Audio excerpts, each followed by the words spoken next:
பரபரப்பான தமிழக தேர்தல் அரசியல் களத்தை பற்றி தொடர்ந்து விவாதிப்போம். மறக்காம நம்ம சேனலை சப்ஸ்கிரைப் பண்ணி இணைந்திருங்கள்.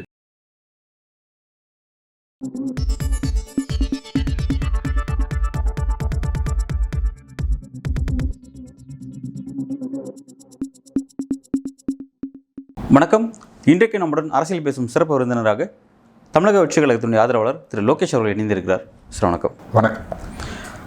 விஜய் அவர்களுடைய அரசியல் நடவடிக்கைகள் கொஞ்சம் துரிதப்படுத்தப்பட்டிருக்கு. பட் அவரை நோக்கி கடுமையான விமர்சனங்கள் முன்வைக்கப்படுது. குறிப்பாக திமுக ஆளும் அரசினுடைய சட்டமன்றத்தின் சபாநாயகர் அப்பாவு அவர்கள் வெளிப்படையாக ஒரு விமர்சனத்தை முன் வச்சிருக்காரு. விஜய்க்கு பின்னாடி அமித்ஷா இருக்கார், பாஜக இருக்காங்க. அதனால தான் இவர் துணிவாக ஸ்டாலின் அவர்களை எதிர்த்து அரசியல் செய்கிறாரு, மரியாதை இல்லாமல் பேசுகிறாரு, அகந்தியாக பேசுகிறாரு அப்படிங்கிற மாதிரிலாம் குறிப்பிட்டு பேசுகிறாரு. இதுக்கு விஜய் அவருடைய எல்லாம் சைலண்டாக இருக்காங்க, எதுவும் மறுப்பு எதுவும் சொல்லலை. எப்படி பார்க்குறீங்க? இல்லை, அவர் ட்ரெண்டில் இல்லைன்னு நினைக்கிறேன். இன்னும் பிஜேபி பி டீம்னே அதெல்லாம் போய் 2 வருஷம் மேலே ஆச்சு. அந்த ட்ரெண்டெல்லாம் போய் இன்னும் அந்த ட்ரெண்டே வச்சு ஓட்டிகிட்டு இருக்காங்க. அவர் அப்டேட் ஆகும். அரசியலில் ஒரு போஸ்டிங்க்கு வந்துட்டார், ஓகேங்களா. வந்ததுக்கப்புறம் களத்தில் ரியாலிட்டி என்னன்றது அவருக்கு இன்னும் தெரியலன்னு நினைக்கிறேன். கொஞ்சம் போயிட்டு அங்கே சின்ன பசங்கிட்ட பேசி பார்த்தா தெரியும். ஒரு ஸ்டேஜுக்கு போனதுக்கப்புறம் ட்ரெண்ட் என்ன இருக்குன்னு தெரியவே தெரியாது. அந்த மாதிரி ஒரு ஜோனில் இருக்காருன்னு நினைக்கிறேன். பிஜேபியை எதிர்க்கிறதுன்றது அதுதான் ஆக்சுவலாக மெயின் இதுவே, ஓகேங்களா. அதனால தான் அவங்க கொள்கை எதிரியாக இருக்காங்க. இன்னொன்று பர்சனலாக விஜய்னாக்கு ஒன்றும் பிஜேபி மேலே சொல்லப்போனால் கோவம் தான் அதிகம்னு சொல்கிறதுன்னா, அவங்க மேலே சாஃப்ட் கார்னுன்ற பேச்சுக்கு அங்கே இடம் கிடையாது. அந்த ஐடியா இப்போது ஏடிஎம்கேலும் சரி பிஜேபியும் கூப்பிட்டுட்டே இருந்தாங்க ஒரு பாயிண்ட் வரைக்கும். இவர் மாநாட்டில் சொல்லிட்டார் ஓப்பனாக. அதுக்கு முன்னாடி இருக்க இதுலேயும் செயற்குழு கூட்டத்துலையும் சொன்னாங்க, மாநாட்டிலையும் ஓப்பனாக சொல்லிட்டார். அதிமுக நாளை பின்ன பிஜேபியோட கூட்டணி தள்ளி விட்டுட்டு வந்ததுக்கப்புறம் வேணால் அதை பற்றி யோசிக்கலான்ற மைண்ட் செட்டில் அவங்களே இருக்கிறாங்க. அதை பிஜேபி இருக்கிறனால, மெயினாக பிஜேபி இருக்கிறனால தான் சைடு போகாமல் இருக்கிறது. இதில் இன்னும் பிஜேபி பி டீம்னா ஏதாவது ஒரு எவிடன்ஸ் இருக்கணும். அவரோட ஸ்டேட்டஸ்க்கெல்லாம் அவர் எவ்வளோ பெரிய போராடி அவர் கொடுக்குறாரு. எவிடன்ஸ் என்ன கொடுக்குறாருன்னா, பாதுகாப்பு அவ்வளோ சீக்கிரம் கிடைக்காது, அமித்ஷாவுடைய பாதுகாப்பு அவ்வளோ சீக்கிரம் கிடைக்காதுன்னு குறிப்பிட்டிருக்காரு. இல்லை, அது மட்டும் சொல்ல மற்றதும் சொல்றாரு. குறிப்பாக ஐஆர்எஸ் அருண்குமார் வந்திருக்கிறாரு. அவரு இந்த மாதிரியான ஒரு விஷயம், இந்த விஷயங்களை பார்க்கும்பொழுது ரொம்ப தீவிரமா ஸ்டாலின் அவரை எதிர்த்து அரசியல் செய்யறாரு, அகந்தியா பேசுறாரு. ஒரு நாகரிகமான அரசியல்லாம் இல்லை. இதெல்லாம் பார்த்து அவர் பேசுறதுலேயும் கொஞ்சம் அகந்தல, கொஞ்சம் நிறையவே அகந்தலாம் இருக்கு. கொஞ்சம் ஒருமையில பேசுறாள் தானே அவரு. அவரும் நான் மரியாதையாக அப்படியே உள்ளத்துலேருந்து யாராக இருந்தாலும் மரியாதையாக பேசுகிற ஆள் மாதிரி தான் தெரியல. கொஞ்சம் அகந்த அவர் கொஞ்சம் நிறையவே இருக்குது அவர் ஏஜுக்கும் அவரோட அனுபவத்துக்கும். சரி, Y+ பாதுகாப்பு அவருக்கு என்ன டேஞ்சர் இருக்குன்றது உளவுத்துறை தான், தமிழ்நாடு உளவுத்துறை ரிப்போர்ட் வெளியே விடாது, வேணுனே தான் பண்ணது, ஓகேங்களா. இவ்வளோ கூட்டம் வருதுங்க. ஒரு தலைவருக்கு எவ்வளோ பப்ளிக் பார்க்க வராங்க, இதெல்லாம் இந்த ஃபேக்டர்ஸ்லாம் கூட அடங்கும். நீங்கள் அது பாதுகாப்பு கொடுத்தனால மட்டுமே பிஜேபிக்குன்னா அப்போ இன்னைக்கு தமிழ்நாட்டுக்கு எவ்வளோ பேருக்கு சென்ட்ரல் ஃபோர்ஸ் பாதுகாப்பு கொடுக்குது. பேர் தெரியாத நிறைய பேர் கொடுத்துன்னு தான் இருக்காங்க. அதுக்காக எல்லாருமே பிஜேபி பி டீம்னு சொல்கிறது ஒன்று. ரெண்டாவது, ஐஆர்எஸ் அவரே ஒரு இதில் இன்டர்வியூவில் சொல்லியிருக்காரு, டைம்ஸ் ஆஃப் இந்தியா இன்டர்வியூவில் கூட சொல்லியிருக்காரு, 6 மாதம் கிட்டத்தட்ட போராடி லீகல் பேட்டில் போகிற நேரத்தில் தான் கிளியர் ஆச்சு அப்படின்றது. சென்ட்ரல் கவர்மெண்ட்டோட இதுலேருந்து ஜாப்லேருந்து யார் ரிசைன் பண்ணிட்டு வந்தாலுமே அது பிஜேபியோட செட்டிங் தான். அப்போ சென்ட்ரல் கவர்மெண்ட் எம்ப்ளாயிஸ் எல்லாருமே பிஜேபியா? அப்போ அப்படி தான் அப்படி இல்லை. இப்போ ஜேர்னலிஸ்ட் கூட ஒரு பார்வை முன்வைக்காங்க. என்னென்னா, சசிகாந்த் செந்தில் கர்நாடகா கேடர் ஐஏஎஸ் ஆஃபீஸர், அவர் காங்கிரஸில் இணைஞ்சார் பார்த்தோம். பட் அவர் தன்னோட விஆர்எஸ் கொடுத்துட்டு அவர் காங்கிரஸ் தான் நகரார் அப்படிங்கிறது அஃபிஷியலாக சென்ட்ரல் கவர்மெண்ட்டுக்கு தெரிஞ்சது. அவரை வருஷக்கணக்காக இழுத்தடிச்சு ரொம்ப நெருக்கடி ஏற்படுத்தி அதுக்கப்புறம் தான் அந்த விஆர்எஸ் அக்செப்ட் பண்ணாங்க அப்படின்னு பார்த்தோம். அந்தளவுக்கு ஒரு நெருக்கடி. ஏன்னா அவர் எதிர்முகம் கம்பேர் பண்ணி காங்கிரஸ்ன்ற ஒரு ஃபோர்ஸ். இப்போ இங்கே டிவிகேன்றது பிஜேபிக்கு இன்னைக்கு டேட்டுக்கு அவங்க அதை பற்றி யோசிக்க கூட மாட்டாங்க. ப்ராக்டிக்கலாக பேசுவோம், ரியாலிட்டி பேசுவோம். இங்கே இருக்கிறவங்க வேணால் யோசிப்பாங்க, தவிர சென்ட்ரலில் இருக்கிறவங்க இங்கே டிவிகேன்னு ஒன்று இருக்குது, நாளைக்கு அவங்க நமக்கு எதிராக வரப்போகிறாங்க அப்படின்றதெல்லாம் சைட்டில் இருக்கும். ஆனால் கான்சன்ட்ரேட் பண்ணுற அளவுக்கு பெரிய பார்ட்டியாக இருக்காது, அவங்களோட தாட் இருக்கும், அப்படி தான் இருக்கும். இவர் டிவிக்கே போகிறாருன்றது அவங்க இன்ஃபர்மேஷன் கலெக்ட் பண்ணியிருந்தா கூட சரி. அதனால் இன்னொன்று, ஒவ்வொரு ஆஃபீஸர் எப்படி அவங்களோட ரெக்கார்டுன்றது இருக்குது, எப்படி பிஹேவ் பண்ணுறாங்க ஒரு விஷயத்துக்கு ஒவ்வொரு விஷயத்துக்கும் அவங்க நகரும் போது அதை முட்டி மோதி நகர்றாங்களா, இல்லை சாலா பேசி நகர்றாங்களா அப்படின்னு அவங்களோட பழக்கம் வழக்கது. அவரை புத்திசாலித்தனமாக மூவ் பண்ணியிருக்காருன்னு சொன்னான். அதிகாரத்தோட மோதுறதுன்னு இருக்கு இல்லையா, அதிகாரத்தோட மோதுறது எல்லா தடவையும் யாராலையும் வெற்றி பெற முடியும், எல்லாராலையும் வெற்றி பெற முடியாது. அது மோதுறதுக்குன்னு ஒரு விதம் இருக்குது. அந்த விதத்தில் அவர் மோதி அவரோட வாங்கி வந்திருக்காரு. இந்த 2 காரணத்தினால பிஜேபி அப்படின்னு சொல்லிட்டா அப்போ நான் இன்னும் நிறைய காரணம் சொல்லலாம். ஓகேங்களா? இப்போ கலைஞர் பெரிய தலைவர், அவரோட நாணயம் வெளியிடுறதுக்கு யார் வந்து வெளியிட்டா, இந்த கேள்வி வருது இல்லையா? அப்போது வந்து மொத்த பேருமே இவங்க கூட்டணி கட்சி ஏன் இவர் முன்னு கொண்டு அங்கே தானே இருந்தாங்க. இப்போ நாங்கள் அதை சொல்லலாம்ல, போயிட்டு மோடி வரும்போதோ இது வரும்போது வெள்ளைக்கூட எடுத்துன்னு போய் நிற்கிறாங்க. ஓகேங்களா? இந்த இந்த இது டியூவல் ஸ்டாண்டர்ட்ஸ். அவங்க வந்து இல்லை, அது ஆளுங்கட்சியாக இருந்தால் எதிர்கட்சியாக இருந்தால் கரெக்ட், பலரும் சொல்கிறாங்க எதிர்கட்சியாக இருக்கும்போது எதிர்க்கலாம், ஏன்னா எதிர்கட்சி அவ்வளோதான். ஆளுங்கட்சி ஆகிட்ட ப்ரோட்டோக்கால்னு ஒன்று இருக்குது. வெள்ளைக்கூட எடுத்துகிட்டு போகணும் ப்ரோட்டோக்கால் இருக்கா? எனக்கு ப்ராக்டிக்கலாக பேசும். போய் சந்திக்கிறது வேறு, நீங்கள் மனு கொடுக்குறது வேறு. வெள்ளைக்கூட எடுத்துன்னு போயிட்டு சந்திக்கணும்னு ஏதாவது ப்ரோட்டோக்கால் இருக்கான்னு கேட்குறேன். நீங்கள் தானே மாறேன். பிளாக் பலூன் விட்டவங்க வெள்ளைக்கூடைக்கு போகணும். ஏன் கருப்பு கூடை இல்லையா? கருப்பு கூட எடுத்துகிட்டு போகலாம். ஏன் மழை பெய்யுதுன்னு சொன்னால் கூட சரி, கருப்பு கூட எடுத்துன்னு ஏன் வேறு கலர் நீல கலர் கூட, ஏன் அவங்க பிடிச்ச ஆரஞ்சு கலர் கூட எடுத்துன்னு போயிடலாமே. ஏன் வந்து வெள்ளை கலர் கூட எடுத்துகிட்டு போகணுன்னு இருக்குல்ல? அது பேர் தான் சமாதான தூதுன்றது. ஏண்டா இவங்க டியூவல் ஸ்டாண்டர்ட்லாம் வந்து இவங்க பிஜேபியோட கூட்டணி வச்சுருந்தவங்க தானே கடந்த காலத்தில் வச்சுருந்தாங்க. பட் இன்னைக்கு வந்து அது இருந்ததா இல்லையா? அவ்வளோதான். அவங்க பாஸ்டில் பிஜேபி கூட கூட்டணியே இருந்திருக்கிறாங்க. அவங்க இதில் மினிஸ்ட்ரியில் பங்கு பெற்றிருந்தாங்க. சாதாரணமான இடத்துல இல்லை, சும்மா பேரளவு கூட்டணியெல்லாம் கிடையாது. மினிஸ்ட்ரியில் இருந்தாங்க. ஏதோ ஒரு லிங்க் பண்ணி பேசணும் அப்படின்றது. நான் என்ன சொல்கிறேன்னா, அவருக்கு அப்டேட்டில் இல்லை. நான் அவ்வளோதான் நான் பார்க்குறேன். அப்டேட்டில் இருக்கணும் அப்படின்னு நான் சொல்கிறேன். அதெல்லாம் இந்த பிஜேபி பி டீம்லாம் வந்து அதான் சொல்கிறேன், 2 வருஷத்துக்கு முன்னாடி நம்பு போன விஷயம். அதை எடுத்துகிட்டு வந்து இன்றைக்கி பேசுகிறாருன்னா நான் என்னத்தை பதில் சொல்கிறது? இப்போ திமுகவை எதிர்த்து, ஸ்டாலின் எதிர்த்து ரொம்ப காட்டமாக தன்னோட அரசியல் பேசக்கூடியவர். சென்ட்ரலில் மோடி எதிர்த்து, இப்போ திமுக எதிர்க்கிறதுக்கு 1000 காரணம் இருக்குன்னா, மோடி எதிர்க்கிறதுக்கு இன்னும் 2000 காரணங்கள் இருக்குது. அவ்வளோ விஷயங்கள் இருக்குது. அப்படி இருக்கும்போது அதை பற்றிலாம் பேச மாட்டேங்கிறாரு. பாஜக விஷயத்தில் சும்மா ஜஸ்ட் ஒரு கொள்கை எதிரி அப்படின்றதோட முடிச்சுக்கிட்டாங்க. அதை தாண்டி வந்து கிரவுண்டில் பாலிடிக்ஸ் இருக்க மாட்டாங்க. அப்படின்ற ஒரு விஷயத்தை வந்து விஜய் மீது ஒரு விமர்சனமாக தொடர்ச்சி வைக்கப்பட்டு தான் இருக்குது. அதை நான் கிளாரிட்டி கொடுக்க வேண்டியது என்னோட கடமை. என்ன சொல்கிறேன்னா, அரசியல் வந்து அவர் ஃபஸ்ட்டு டே கொடுத்த அறிக்கையிலேயே வந்து என்னோட முன்னோர்கள், அதாவது ஃபஸ்ட்டு கட்சி ஆரம்பிக்கும் போது அவர் கொடுத்த அறிக்கையில் எனக்கு முன்னாடி வந்தவங்க கற்றுக்கிட்ட பாடத்தையும் நான் சேர்த்து எடுத்துகிட்டு வரேன்னு.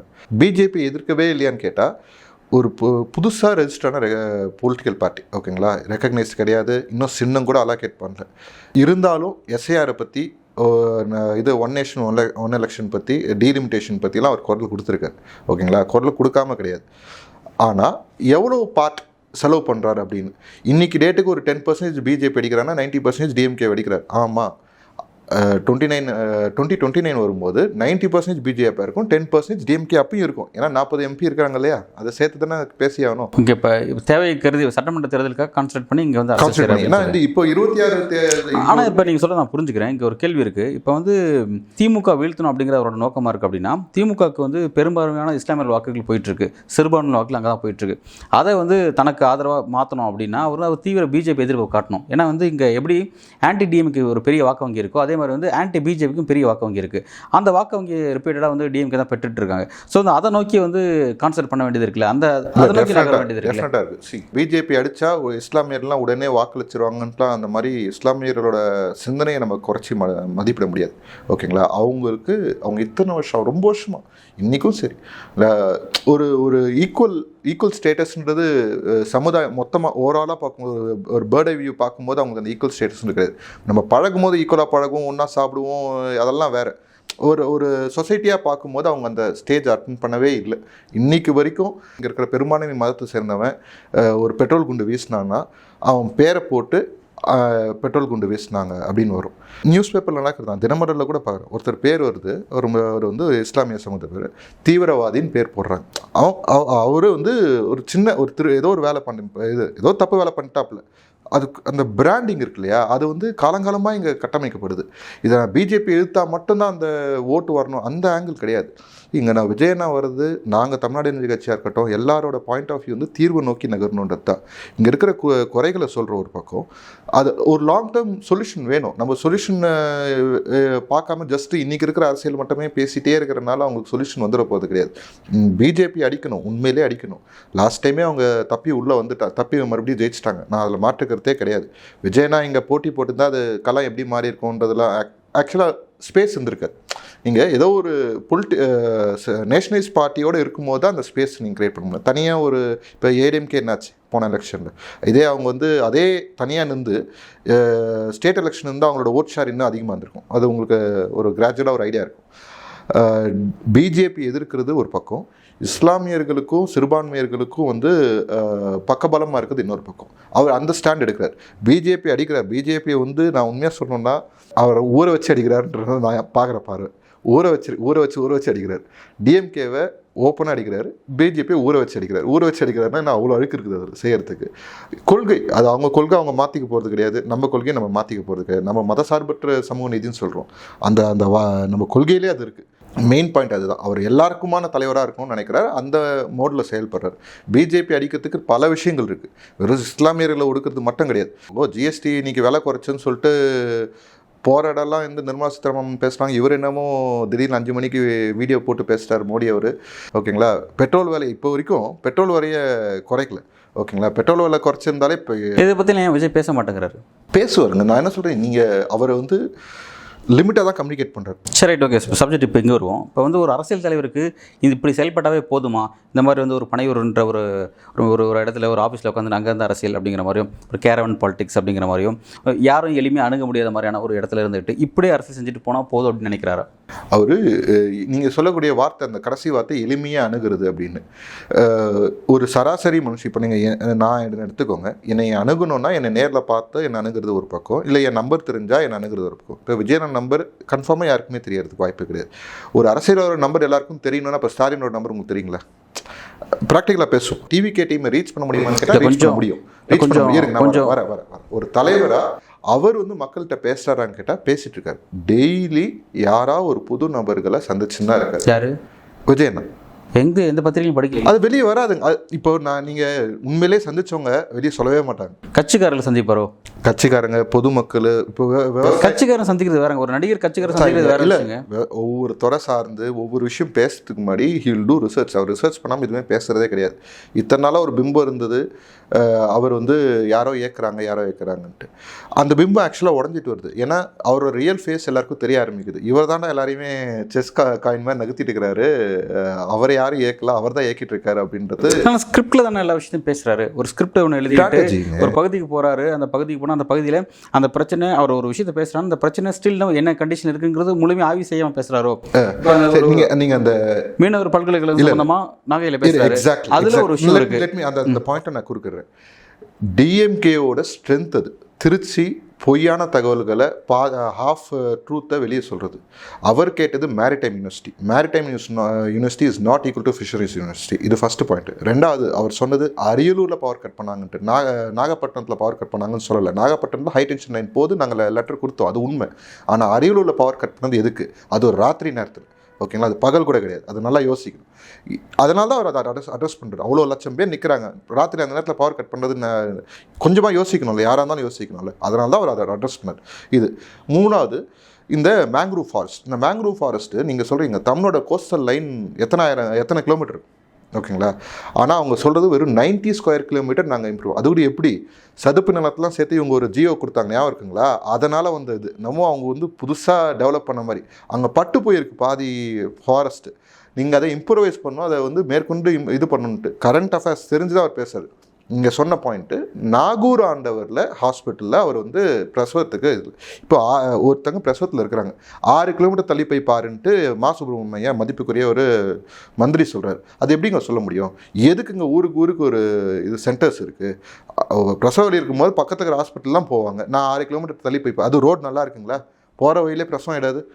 அதுவும் சேர்த்துனா சொல்கிறார் ரோடு நல்லா இருக்குங்க. இந்த மாதிரி அவர் கரெக்டாக தான் சொல்கிறாரு. அவர் டேட்டா இல்லாமலாம் பேசலை. நீங்கள் அந்த மாதிரி டிஎம்கே அந்த மாதிரி திரிக்கிறாங்க. அதில் என்ன இதுன்னா கவலைக்கான விஷயம்னா, ப்ரெஸ் மீடியா இவங்களும் அந்த ஃபேக்ட்ஸை கரெக்டாக இருக்கான்ட்டு. நான் இன்றைக்கி டைம்ஸ் ஆஃப் இந்தியாவில் பார்க்குறேன். அவங்க சொல்கிறாங்க இந்த ஃபிஷரிஸ் யூனிவர்சிட்டி இருக்குன்னு, அதில் மெரைன் இன்ஜினியரிங் இருக்குது. ஆனால் போனால் மெரைன் இன்ஜினியரிங் இல்லை, அதுதான் உண்மை. ஓகேங்களா? அதே மாதிரி மூத்த பத்திரிகைகள் மணி அவராக இருக்கட்டும், இல்லைனா முத்தலிஃபா இவங்கெல்லாம் கூட இருக்கட்டும், டிஎம்கே சொன்ன உண்மையை தான் உண்மை நினச்சிட்டு இருக்காங்க. பட் ஆனால் உண்மையான விஷயத்தை தான் பேசுகிறோமா, கன்வே பண்ணுறோமா? அவர் உண்மையாக பேசணும், அவர் வந்து டேட்டாவோட பேசணும். நீங்கள் கேட்ட கேள்வின்னு அதே தான் இருக்குது. ஸோ நீங்கள் தான் சொல்லணும், இருக்கிற ஃபேக்ட் என்ன உண்மைன்றது நீங்கள் சொல்லணும். அதை நீங்கள் இல்லை ஒன்றும் இல்லை. இப்போ அவர் ஒரு விஷயம் பேசிட்டு போகிறாரு, பேசுனதில் எது உண்மை எது பொய் அப்படின்னு சொல்லி பெரிய டிஸ்கஷன் வருது. இப்படி வந்து ஒரு வேறு பத்திரிகையாளர் ஒரு பக்கம் டிஸ்கஸ் பண்ணுறாங்க, அரசியல்வாதிகள் ஒரு பக்கம் பண்ணுறாங்க, மீடியா ஒரு பக்கம் பண்ணுறது, இந்த மாதிரிலாம் இருக்குது. இந்த மாதிரியான குழப்பங்கள் எதுக்கு அப்படின்ற மாதிரி ஹெல்த்தியாக இல்லை. ஹெல்த்தியான விஷயம் தான். நான் அவர்கிட்ட என்ன கேட்குறேன்னா, இப்போ விஜய் பார்த்து என்ன கேட்குறேன்னா, ஏன் வந்து இன்ட்ராக்ஷன் வந்து பத்திரிகையாளர்கிட்ட இன்ட்ராக்ஷன் பண்ண மாட்டாங்க? ஒரு குறிப்பிட்ட இஷ்யூஸில் பத்திரிகையாளருங்கிறது யாரையும் சந்திக்கிறதில்ல, மக்களை சந்திக்கிறதில்ல. இங்கே தான் சொல்கிறேன், நாங்கள் வந்து அவர் ஒரு பேசின விஷயத்த முழுசாக உண்மை என்ன பொய் என்னன்றதை பர்சனலாக ஆராயாமல் டிஎம்கே கொடுத்த ஃப்ரேம், டிஎம்கே பண்ண இதுவை வந்து உண்மை நம்புற நிலைமையில் தான் இருக்கிறாங்க பத்திரிகையாளரே. அப்படி கவலைக்கிடமான இடத்துல பத்திரிகையாளர் இருந்துக்கிட்டு, அதுவும் டைம்ஸ் ஆஃப் இந்தியா மாதிரி பல நியூஸ் பேப்பர்ஸ் நீங்கள் இப்போ வந்து அந்த அதை வந்து பிரேக் ஆகும். அது என்னைக்கு பிரேக் ஆகும்? இல்லை நீங்கள் என்னன்னா இப்போ இந்த விஷயத்தை வந்து டிஎம்கே நோக்கி இந்த பாலத்தை இருப்பீங்க. அப்படி இல்லை, நான் என்ன சொல்ல வரேன்னா, இப்போ விஜய் வந்து திமுக ஆட்சியில் எவ்வளோ நிர்வாக குறைபாடுகள் இருக்குது அப்படிங்கிற விஷயத்தை சுட்டி காட்டுறாரு அப்படின்னா, அதை அட்ரஸ் பண்ணுறது ஒரு தான் இருக்குது. அவர் பனையூரில் ஒரு ப்ரெஸ் மீட் வைக்கலாம், அல்லது ப்ரெஸ் கிளப்பில் ஒரு ப்ரெஸ் மீட் வைக்கலாம், வச்சு இந்த பிரச்சனை என்னன்னு சொல்லி பேசும்போது அங்கே ஒரு இந்த குழப்பங்கள் இருக்காது. இப்போ விஜய் சொல்கிறது ஒன்றா இருக்குது, மீடியா சொல்கிறது விஷயம் ஒன்றா இருக்குது, டிஎம்கே சொல்கிறது ஒன்றா இருக்குன்னு இந்த குழப்பங்கள் இல்லாமல் இருக்கும்ல. அப்போ இந்த குழப்பங்களுக்கு ஏன் வந்து விஜய் வச்சுக்கிறாரு நான் கேட்குறேன். இப்போ இதே விஷயத்த அவர் ப்ரெஸ் முன்னாடி சொல்லியிருந்தாலுமே ப்ரெஸ் அந்த நேரத்தில் வந்து அங்கேயே நீங்கள் வந்து ஏதாவது ரிப்ளை வந்திருக்கலாம், ஒரு சில பேர் ரிப்ளை பண்ணியிருக்கலாம்னு சொல்ல வர பாயிண்ட் புரியுது. நான் என்ன பாயிண்ட் சொல்ல வரேன்னா, அவர் பேசின விஷயத்த அப்புறம் டிஎம்கே ஒரு ஒரு ஒரு ஒரு அது பேர் எக்ஸாக்டான வார்த்தை சொல்ல வரல எனக்கு, ஓகேங்களா, ஒரு பிம்பத்தை க்ரியேட் பண்ணுது, தப்பு பொய் அவருக்கு விவரம் தெரில, இந்த மாதிரி விஷயங்கள்லாம் க்ரியேட் பண்ண பார்த்து அதை வந்து எல்லா பத்திரிகையாளரும் யுனானிமஸாக அதை எடுத்துக்கிறாங்க அந்த அஜெண்டாவன்றது தான் என் பாயிண்ட்டு. ஸோ அவர் என்ன, நீங்கள் அதை ப்ரெஸ் கிட்ட டேரெக்டாக பேசினாலும் சரி, அவர் மேடையிலேருந்து பேசினாலும் சரி, அஜெண்டா என்னமோ அதெல்லாம் செயல்படுது. சரி, ரைட், ஓகே. அப்போ நான் உங்கள் கேள்வியிலேருந்து இப்படி விஷயம் புரிஞ்சுக்கிறேன். அப்போ வந்து இங்கே இருக்கக்கூடிய மீடியாவை திமுக தான் இயக்குது அப்படின்னு சொல்கிறீங்க. அதாவது ஒரு சில பேர் இருப்பாங்க, நேர்மையான ஆளுங்க இல்லாமலாம் இந்த ஊர் செயல்படுது. சரி, ரைட், ஓகே. அப்போ வந்து திமுக கொடுக்குற விஷயத்தை தான் பத்திரிகையாளர்லாம் நம்பி அதை வந்து ஒரு ப்ரொபகண்டா கொண்டு போகிறாங்க அப்படிங்கிற விஷயத்தை அவங்க ஃபேக்ட் செக் பண்ணாம. Okay, right, okay. நான் என்ன கேட்குறேன், அப்படி இருக்கும்பொழுது அப்போ டிஎம்கே இங்கே இருக்க மீடியா இப்படி தான் கையாளுது அப்படின்னா, அப்போ அதுக்கேற்ற மாதிரி திமுக வீழ்த்தும் நினைக்கூட விஜய் அவர்கள் அவர் மீடியாக்கிட்ட இறக்கி வர வேண்டியதானே, மீடியாவுக்கு சில ப்ரோக்ராம்ஸ் கொடுக்க வேண்டியதானே, இறங்கி பத்திரிகையாளர் அட்ரஸ் பண்ண வேண்டியதானே, இப்படி இறங்கி புரியுது, கம் டு க்ளோஸ் அப்படின்னு புரியுது. நான் என்ன சொல்கிறேன், இப்போது இந்த நீங்கள் கேட்ட கேள்விக்கு நான் நீங்கள் ப்ரெஸ்ஸுக்கிட்ட வரலன்ற விஷயத்துக்கு வரேன். அது நடக்கும், அது எப்போ நடக்கும்னு நான் சொல்ல நடக்கும். ஆனால் வந்து அதுக்கு முன்னாடி ஒரு பாயிண்ட்டை சொல்கிறேன். இப்போது விஜயனா சனிக்கிழமை பேசுகிறார், பேசின விஷயத்துக்கு ஒவ்வொருத்தரும் ஒரு பதில் கொடுக்குறாங்க. விஜயனா பேசின விஷயம் எவ்வளோ வருது, அதுக்கு பதில் சொன்னவங்க இன்ஃபர்மேஷன் நியூஸ் எவ்வளோ வருதுன்னு இருக்குது அதே நியூஸ் பேப்பரில், ஓகேங்களா. ஸோ நீங்கள் சொல்ல வர பாயிண்ட் எனக்கு புரியுது. அதை டேரெக்டாக ப்ரெஸ்ஸை பார்த்து கொடுத்தனால பெருசாக கவரேஜ் கொடுக்குறாங்க, இவர் எங்கேயோ மேடையில் பேசுனால அது பெருசாக கவரேஜ், அதை அப்படி எடுத்துக்கலாங்களா? நீங்கள் பேச சுயநலமாக தெரியலீங்களா? நீங்கள் இன்னொரு விஷயத்தை குறைச்சி மதிப்பிடுறீங்க. இப்போ முதல்வர் தான் அவர். நான் முதல்வர் பேசுனது மட்டும் சொல்ல இல்லை நான் முடிச்சிடறேன். நான் என்னோட கருத்தை என்னன்றது முடிச்சிடறேன். முதல்வர் அவர்கள் அவரோ அல்லது திமுகவுடைய ஆளுங்கட்சியாக இருக்கக்கூடிய அவங்க செய்யக்கூடிய ஒரு முக்கியமான நிகழ்ச்சிகள், அதுக்கு கிடைக்கிற மீடியா அட்டென்ஷன் தாண்டி விஜய்க்கு கிடைக்கிற மீடியா அட்டென்ஷன் அதிகங்கிறது நீங்கள் மறுக்கிறீங்களா இல்லையா? ஏன்னா உண்மை இருக்கு ரைட், அது உண்மை அப்படிங்கிறது. அப்படி இருக்கும் பொழுது அப்போ அவருக்கு தானே அதிகமான, அவர் வந்தால் அவர் வீட்டிலேருந்து கிளம்புலேருந்து கடைசியாக எங்கே முடிக்கிறார் அது வரையுமே வந்து லைவ் காமிச்சிட்டு வராங்க. அப்போ அவர் தான் மீடியா அதாங்க. அப்படி இருக்கும் பொழுது நீங்கள் வந்து மொத்த மீடியாவே அவங்களுக்கு தான் இம்பார்ட்டன்ஸ் கொடுக்குறாங்க, ஒரு பக்கம் செய்தி வந்து அவங்களுக்கு கொடுக்குறாங்க, எங்களுக்கு சின்ன பெட்டி செய்தி கொடுக்குறாங்க அப்படின்னு சொல்கிறீங்களேன்ற நான் ஏன் அது சொல்கிறேன் மறுபடியும் இப்போ வந்து இப்போ எங்களை மாதிரி பொலிட்டிக்கல் பார்ட்டிஸ்க்கு வந்து நான் தமிழ்நாடு நீதி கட்சி மாதிரி சின்ன பார்ட்டிஸ்க்கு வந்து நாங்களே 3500 போய் சென்னை அப்போல்லாம் ஓகேங்களா ப்ரெஸ் கிளப்பில் கட்டி எடுத்து பேசினாலும் ஒருத்தரும் வந்து நியூஸில் ஒரு பிட்டு கூட வராது. ப்ரெஸ்ஸு நான் இது பார்ஷியாலிட்டி பார்க்குதுன்னா பார்ஷியாலிட்டி பார்க்குது. சரி, அதில் மாற்று கருத்து இருக்கா உங்களுக்கு? சரி, ஓகே. இப்போ நீங்கள் சப்ஜெக்ட் உங்களோட கொண்டு வரீங்க. நான் விஜய் கிட்ட தான் பேசிட்டு இருக்கேன். விஜய் நடக்குதா இல்லை சப்ஜெக்ட் நடக்குது என் கொஸ்டினுக்குள்ளே நீங்கள் உள்ள வாங்கன்னு நான் சொல்கிறேன். என்னன்னா இப்போ விஜய் வந்து மீடியா அட்டென்ஷன் ஏன் குறைவாக இருக்குது, ஏன் க்ளோஸ் டு மீடியா அப்படின்ற இடத்துல வந்து ஏன் ஒரு பிளாக் ஆகி நிற்கிற அப்படின்னு தான் என்னோட கொஸ்டின்.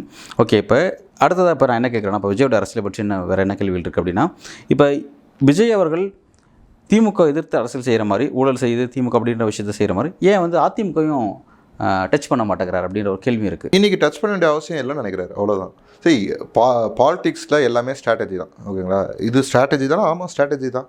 ஸ்ட்ராட்டஜினா இப்போ வந்து அதிமுக கூட்டணி தயாராக இருக்காரு, 11th ஹவரில் அங்கே போகிறதுக்கான வாய்ப்புகள் இருக்குது அப்படிங்கிற மெசேஜை சொல்கிறார் சைலண்ட். அவர் போகிறாரன்னு இதுக்கப்புறம் அவர் போகிறதுக்கு வாய்ப்பு இல்லை. ஓகே, அதில் வந்து ஏன்னா வந்து போன செயற்குழு கூட்டத்தில் ஓப்பனாக சொல்லிட்டாங்க, விஜய் அண்ணா தான் சிஎம் கேண்டிடேட்டு.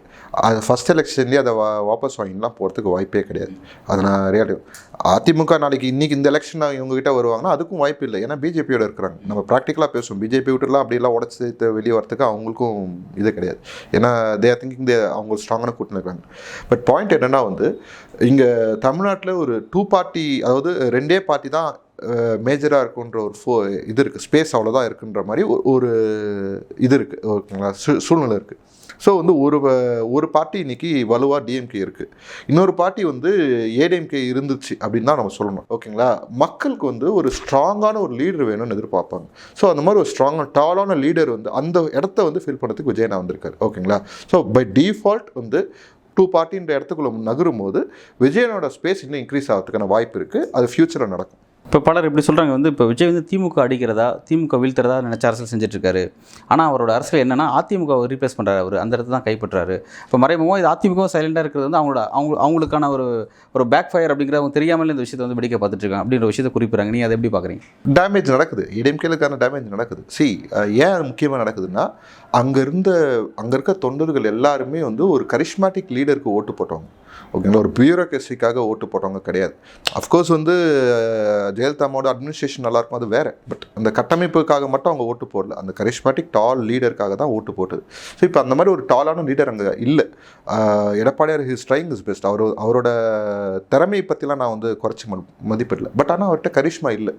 அந்த கரிஷ்மாவுக்கு இருக்கக்கூடிய ஒரு நபர் வந்து, அதுவும் வந்து எம்ஜிஆர் அவரோட பேரை அண்ணா பேரையும் எம்ஜிஆர் பேரையும் சொல்லும் போது அவருக்கான ஒரு இது இருக்கும். வயசானவங்களாம் போய் பாருங்கள், இன்றைக்கி நீங்கள் போயிட்டு இன்டர்வியூ பண்ணி பாருங்கள். அந்த இன்றைக்கி விஜயனாவை வந்து ஏற்றுக்கிறதுக்கான மனநிலைமை நிறைய பேர் வந்துட்டாங்க.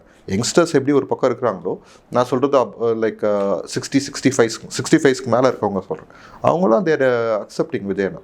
நடுவில் இருக்கிற 45 to 65 இந்த 20 இயர்ஸ் இருக்கிறவங்க தான், அதுலேயும் பெண்களுக்கு விஜயனா மேலே ஆதரவு இருக்குது, ஒரு சில பேர் தவிர.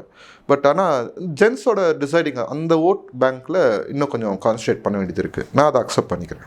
விஜயை பற்றி குறிப்பிடும் பொழுது அதிமுகவுடைய சீனியர்கள் முன்னாள் அமைச்சர்கள் கூட வந்து குறைப்பிரசவம்னு சொல்லாமல் அதை வந்து ரொம்ப மாடுலேஷன் வரத்துலேயே ரொம்ப இன்குபேட்டர் குழந்தை மாதிரியான அரசியலில் அவரோட அரசியல் இருக்குது அப்படின்ற மாதிரி விமர்சனத்தை அதிமுகவும் சிலர் முன் வைக்கிறாங்க. அதை எப்படி பார்க்குறீங்க? இது எல்லாமே வந்து ஒரு ஃபார்முலா மாதிரி. ஓகேங்களா, நீங்கள் வந்து எலெக்ஷனில் பிரச்சாரம் போகணுன்றது ஒன்று, மக்களை பார்க்கணுது ஒன்று. அதே சமயம் நம்ம பேசக்கூடிய கருத்துக்களை மக்கள்கிட்ட போய் சேர்க்கணும். அது நம்ம வந்து அந்த முழு இடத்துலையும் விரிஞ்சிருக்கணும், அந்த ஸ்ப்ரெட் அவுட் ஆகிருக்கணும் மொத்தமாக. அது வந்து விக்ட்ரி கொடுக்குதோ இல்லையோ, நம்ம ஒரு பிளேயராக இருப்போம். ஓகேங்களா, விஜயனா பிளேயராக இருக்கார். அவர் செய்கிற விஷயங்கள், அவர் ஆக்ஷன், அவர் சின்ன விஷயம் செஞ்சாலுமே அதுக்கான ரிப்பல்ஷன்ஸ், அதுக்கான ஆக்ஷன்ஸ், அதுக்கான எல்லாமே இருக்குது. அதுக்கப்புறம் நடக்கிற விஷயங்கள் நடக்குது. அவரோட ஸ்பேஸை அவர் யூஸ் பண்ணிகிட்டு இருக்காரு. ஓவர் எக்ஸ்போஸ் ஆகாமல் இருக்கணுன்றது ஒரு தாட் கிடையாது. பட் அரசியல் அது தேவை. நீங்கள் இருக்கிற எல்லா சரக்கையும் ஓப்பன் பண்ணி இதுதான்ப்பா என் சரக்குன்னு ஓப்பன் பண்ணி காட்ட முடியாது.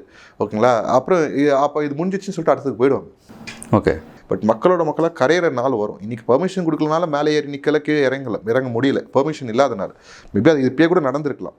ஆளுங்கட்சியோட இதுவும் இதில் அடங்குது. ஓகேங்களா, பட் அதை மீறி இருக்கிற ஸ்பேஸில் எவ்வளோ அவரோட ஒர்க்ஸ் பண்ண முடியுமோ பண்ணுறாரு. நீங்கள் அவர் பெர்மிஷன் கேட்காத விஷயம் கிடையாது. ஓகேங்களா, இப்போ நீங்கள் அவர் செஞ்ச 2-3 விஷயத்துலேயுமே கேள்வி என்னால் புரிஞ்சுங்க. அதிமுகவோட முன்னாள் அமைச்சர் விஜய்க்கு அரசியல் தெளிவில்லை, ஒரு இன்குபேட்டர் குழந்தை மாதிரி அரசியல் செய்கிறாருன்னு சொன்னேன். இவங்கெல்லாம் நியூ பாலிடிக்ஸ்குள்ளே உள்ளே வரணும்னு நினைக்கிறேன். ஓகேங்களா, இன்றைக்கி களம் மாறுதுன்ற நீங்கள் எதனால் விஜயனாக்கு இவ்வளோ, நான் அந்த வார்த்தையை இவங்களெல்லாம் மாறணும்னு சொல்கிறேன்னா, காலம் மாறுது. 2K ஜென்ரேஷன் பாலிடிக்ஸ்குள்ளே வந்துட்டாங்க. நீங்கள் நாளைக்கு அவங்களுக்காக தானே அரசியல் பண்ணணும். ஓகேங்களா, என்ன சொல்கிறது, ஒரு ஸ்டேஜ் வரைக்கும் தான் நிற்கும். அதுக்கப்புறம் வந்து இவங்களுக்காக தான் நீங்கள் பாலிடிக்ஸ் பண்ணணும்.